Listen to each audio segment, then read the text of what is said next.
नमस्कार दोस्तों, मैं आशुतोष सिंह स्वागत करता हूं आपका इस प्रॉब्लम सॉल्विंग कोर्स जो कि है डेटा स्ट्रक्चर और एल्गोरिदम। ठीक, लास्ट क्लास में हमने देखा था कि पॉइंटर्स क्या होता है, पॉइंटर्स के क्या क्या फंक्शंस होते हैं, पॉइंटर को कैसे डिफ़ाइन करते हैं। अब आज की क्लास में हम क्या देखेंगे? आज की क्लास में हम देखेंगे कि पॉइंटर्स स्ट्रक्चर में कैसे डिफ़ाइन होते हैं या पॉइंटर्स टू अ स्ट्रक्चर क्या होता है। ठीक, तो इसके लिए आपको पता है कि स्ट्रक्चर क्या होता है। स्ट्रक्चर जैसे यहाँ पे हमने एग्जांपल ले लिया किसका, रेक्टेंगल का। तो रेक्टेंगल का हमने स्ट्रक्चर बनाना है। स्ट्रक्चर क्या होता है? स्ट्रक्चर होता है रिलेटेड ऑब्जेक्ट्स का एक क्लस्टर या कलेक्शन समझ लो। ठीक, तो एक कलेक्शन किसका, डिसिमिलर डेटा टाइप्स का। इसमें अगर हम इसकी डेटा स्ट्रक्चर के पॉइंट ऑफ व्यू से बात करें तो स्ट्रक्चर क्या होता है? स्ट्रक्चर होता है डिसिमिलर डेटा टाइप्स का एक कलेक्शन। तो जैसे आप स्टूडेंट लिखते हैं तो स्टूडेंट का रोल नंबर के साथ उसका नेम, उसका डिपार्टमेंट और साथ साथ कई डिफरेंट चीज़ेस का एक क्लस्टर। तो सब इसकी कैरेक्टरिस्टिक्स हो गई किसकी, स्टूडेंट की। वैसे ही अगर हम रेक्टेंगल में देखें, यहाँ पे जैसे हमने एग्जांपल लिया, यहाँ पे हमने रेक्टेंगल का एग्जांपल लिया तो उसके वो रेक्टेंगल किससे डिफ़ाइन होता है? रेक्टेंगल दो चीज़ों से डिफ़ाइन होता है, पहला उसकी लेंथ, दूसरा उसकी ब्रेथ ना। तो रेक्टेंगल यहाँ दो चीज़ों से डिफ़ाइन हुआ, यहाँ पे इसकी लेंथ और ब्रेथ। तो उसको हमने स्ट्रक्चर बना दिया। तो स्ट्रक्चर रेक्टेंगल उसके अंदर डिफ़ाइन कर दिया लेंथ और ब्रेथ को। ठीक, अब यहाँ इसको स्ट्रक्चर को हमने डिफ़ाइन किया, लेकिन डिफ़ाइन करने के बाद उसको डिक्लेयर भी तो करना पड़ेगा स्ट्रक्चर को। तो डिक्लेयर करने के लिए क्या करेंगे? स्ट्रक्ट रेक्टेंगल आर, इतना लिखेंगे खाली। उसके बाद हम इनिशियलाइज कैसे करेंगे, उसके अंदर वैल्यू देंगे। जब यहाँ पे तुमने स्ट्रक्ट रेक्टेंगल आर लिख दिया तो क्या होगा, यहाँ पे एक ब्लॉक क्रिएट हो जाएगा आर का, जिसमें दो कॉलम होंगे, पहला लेंथ, दूसरा ब्रेथ ना। ऐसे ही तो बनेगा। ठीक, पहला लेंथ, दूसरा ब्रेथ। अब जब तुमने इसमें वैल्यू भी इनिशियलाइज कर दी, तो लेंथ के पास कितनी वैल्यू आएगी? 10, इसके पास 20। ठीक, अभी तक क्या करते थे हम कि इसको हमें एक्सेस करना है, किसको, ये जो आर के अंदर जो लेंथ है इसको एक्सेस करना है। तो हम क्या करते थे? पॉइंट वेरिएबल या डॉट का यूज़ करते थे। तो आर डॉट लेंथ लिखते थे, यानी लेंथ पे हम पहुंच गए। इसको हम चेंज करना है तो चेंज कर देंगे, जैसे 15 कर दिया इसको। और आर डॉट ब्रेथ, इसको हमको चेंज करना है तो इसको हम चेंज कर देंगे, जिसको 30 कर दिया। तो यहाँ पे वैल्यूज चेंज हो जाएंगी, यहाँ 15 हो जाएंगी, यहाँ 30 हो जाएगी। ऐसा ये करने का तरीका था। ठीक, अब पॉइंटर क्या होता है? पॉइंटर से हम क्या करेंगे? पॉइंट आउट कराएंगे। तो यहाँ पे हमको पॉइंटर डिक्लेयर करने के लिए क्या करना पड़ेगा? सेम यही चीज़ लिखनी पड़ेगी, स्ट्रक्ट रेक्टेंगल। अब पी हम मान लेते हैं यहाँ पे पॉइंटर। अब जो पॉइंटर लिखते हैं तो उसके लिए क्या लिखते हैं? आगे स्टार भी तो लगाते हैं। और इस स्टार को हमको क्या, यहाँ तो हमने डिक्लेयर कर दिया पॉइंटर को, दिख रहा है ना, यहाँ पे हमने पॉइंटर को डिक्लेयर कर दिया। अब डिक्लेयर करने के बाद इनिशियलाइज़ करना पड़ेगा। तो इनिशियलाइज़ करने के लिए इसको किससे इनिशियलाइज़ करते हैं? इसको हम रेक्टेंगल का एड्रेस देते हैं। यानी जब यहाँ पे तुमने इसको डिक्लेयर किया तो क्या होगा, यहाँ पे एक पी क्रिएट हो जाएगा, पी का भी एक ब्लॉक क्रिएट हो जाएगा। ठीक, इसके पास क्या वैल्यू होगी? अभी हमको ने कोई वैल्यू दी नहीं इसको, तो हम क्या करते हैं? इसका एड्रेस दे देते हैं आर का, एड्रेस ऑफ आर।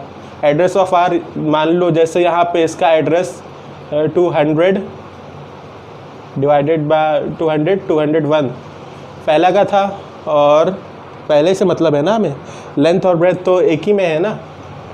200 अगर ये इंट का है, इंट लेके चला ना हमने लेंथ और ब्रेथ को, तो इंट में दो होंगे, क्या दो बाइट्स की स्पेस लेगा। 200 और 201 लेंथ लेगा और 202 और 203 ब्रेथ लेगा। यहाँ पे जब हमने पी को इनिशियलाइज़ किया, पी को डिक्लेयर किया, तो पी के पास कौन सा एड्रेस है? अभी कोई नहीं। लेकिन जब हमने यहाँ पे उसका एड्रेस किसका दिया?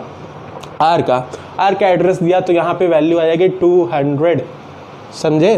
तो पी के पास कौन सी वैल्यू आ गई? 200 की। ठीक, यहाँ पे इसके पास वैल्यू आ जाएगी 200 की, उसके बाद ये इसको पॉइंट आउट करने लगेगा। ठीक, यहाँ तक तो ये ठीक था। ये हमने पॉइंटर इसका बना दिया, पॉइंटर बना दिया, उस बाद में उसको इनिशियलाइज भी कर दिया किसके, इसके एड्रेस से। ठीक, लेकिन अब तुम उसको एक्सेस कैसे करोगे, इसके डेटा मेंबर्स को कैसे एक्सेस करोगे, पॉइंटर के थ्रू। यानी हमको पॉइंटर के थ्रू उसको एक्सेस करना है लेंथ को। तो क्या लिखोगे, आप सोचेंगे कि p डॉट लेंथ लिख ले, फिर उसको चेंज कर दे, जैसे 2 कर दिया हमने, p डॉट लेंथ। क्या ये सही है? नहीं। क्यों? क्योंकि p के पास कौन सी वैल्यू है, p के पास है 200, और 200 क्या है, एड्रेस है। तो एड्रेस के लिए हमको इसको पॉइंटर बनाना पड़ेगा। ये हुआ, लेकिन यहाँ पे एक और गलती हो गई। क्या? जब हम प्रेसिडेंस पढ़ते हैं तो प्रेसिडेंस ऑर्डर्स में डॉट ऑपरेटर की प्रेसिडेंस हाइयर है स्टार ऑपरेटर से। तो हमको क्या करना पड़ेगा, यहाँ पे एक ब्रैकेट बनाना पड़ेगा, जिससे ये एक अलग सिस्टम हो जाए, ये अलग सिस्टम हो जाए, उसके बाद हम इसको एक्सेस कर सकते हैं लेंथ को।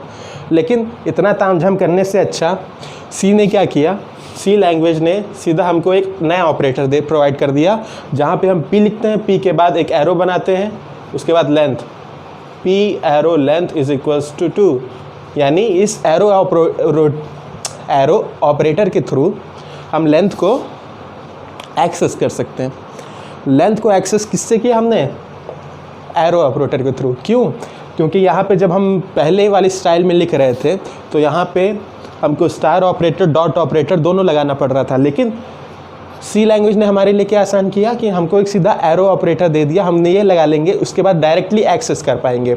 तो यहाँ तक समझ में आया कि हमने कैसे रेक्टेंगल के पॉइंटर को डिक्लेयर किया, फिर इनिशियलाइज़ किया, समझे? डिक्लेयर किया, उसके बाद इनिशियलाइज यानी यहाँ पे इसको एड्रेस दिया, किसका, आर का। जब आर का एड्रेस मिल गया तो उसको पॉइंट आउट भी तो करना पड़ेगा, यानी इसकी डेटा मेंबर्स को एक्सेस करने के लिए क्या करना पड़ेगा। यहाँ पे इसने p डॉट लेंथ लिखा, लेकिन p डॉट लेंथ तो उसके एड्रेस को एक्सेस कर रहा था, उसके वैल्यूज़ को एक्सेस नहीं कर रहा था। यहाँ पे तो उसको एड्रेस देने के लिए इसको पॉइंटर बनाना पड़ेगा।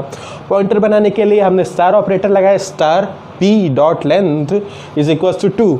यानी अब जो हमने ये पॉइंटर बनाया, पॉइंटर p इसको एक्सेस कर रहा है लेंथ को, और लेंथ की वैल्यू हमने चेंज कर दी किसके, 2 के इक्वल। लेकिन इतना तामझाम करने से अच्छा सी ने हमको एक नया ऑपरेटर दे दिया, तो यहाँ पे हम उसको कहते हैं एरो ऑपरेटर। तो p एरो लेंथ ना, ये एरो ऑपरेटर और लेंथ इज इक्वल्स टू 2, ये शॉर्ट फॉर्म मेथड है। ठीक है, और ये सब जो हमने पढ़ा ये क्या था, ये स्टैटिक प्रोग्रामिंग थी, डायनेमिक मेमोरी एलोकेशन नहीं था, स्टैटिक मेमोरी एलोकेशन। क्यों?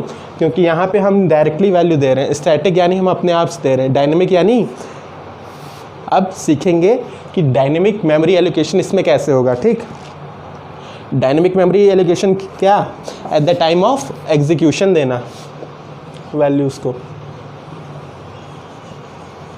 यही होता ना, पता करो।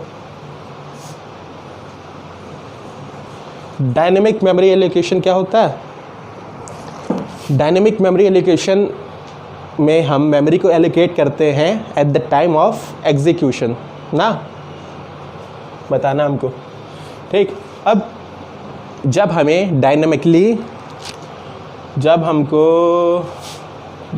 डायनामिकली एलोकेट करनी है मेमोरी को,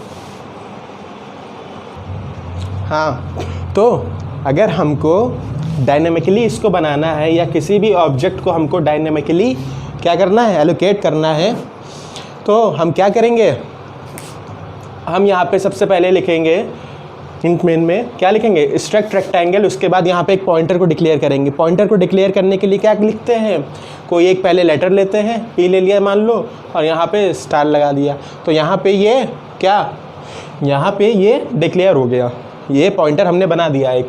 ठीक, यहाँ पे हमने एक पॉइंटर p बना दिया। अब हमको क्या करना है, इसको हीप मेमोरी में पॉइंट आउट कराना है। तो जब p बनता है तो याद है,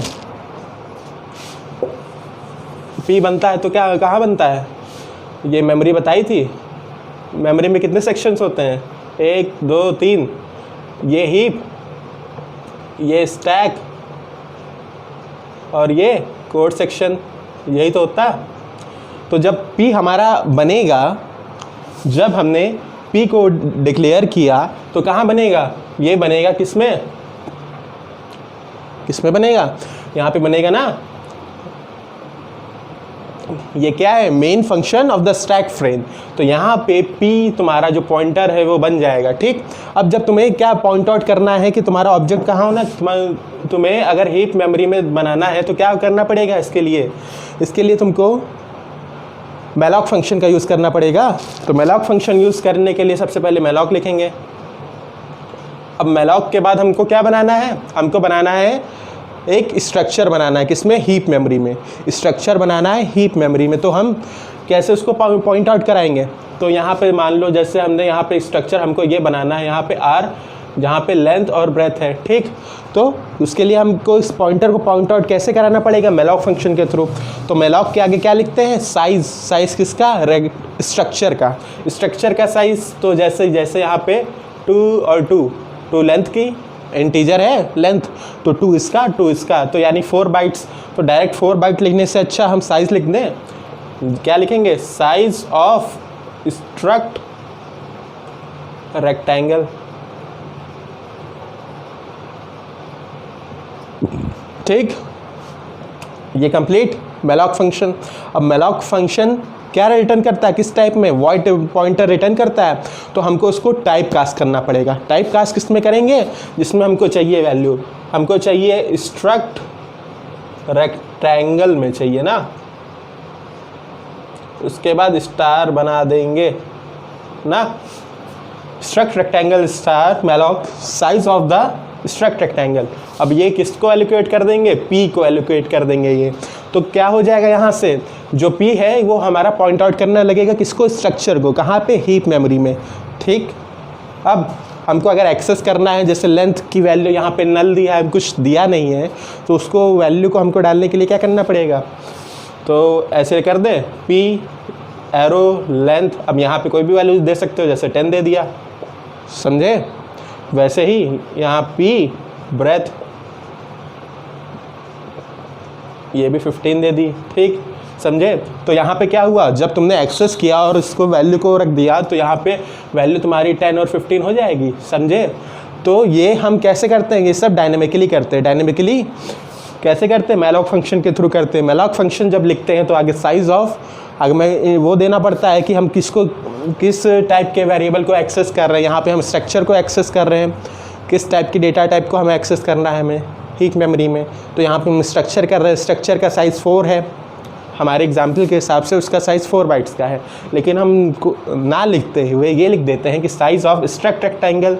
अब मैलॉक फंक्शन यूज़ किया है तो ये वॉइड पॉइंटर रिटर्न करेगा, तो उसको हमें टाइप कास्ट करना पड़ेगा। टाइप कास्ट किस में करना पड़ेगा, जिसमें हमको ज़रूरत है स्ट्रक्ट रेक्टेंगल में। तो हम लिखेंगे स्ट्रक्ट रेक्टेंगल स्टार क्रोस किया और इसको असाइन कर दिया P को। तो जब P को हम असाइन कर देंगे तो P क्या करने लगेगा, पॉइंट आउट करने लगेगा किसमें, हीप मेमोरी में। तो उसके बाद हम इसको एक्सेस कर सकते हैं, P एरो लेंथ इस इक्वल्स टू कुछ भी लिख दो, नीचे लिख दो, यहाँ पे प्रोग्राम तुम्हारा ख़त्म। ठीक, तो इसी के साथ पॉइंटर्स टू स्ट्रक्चर का ये टॉपिक ख़त्म होता है। ठीक, चलिए, धन्यवाद। हिंद, वंदे मातरम, इंकलाब जिंदाबाद, भारत माता की जय।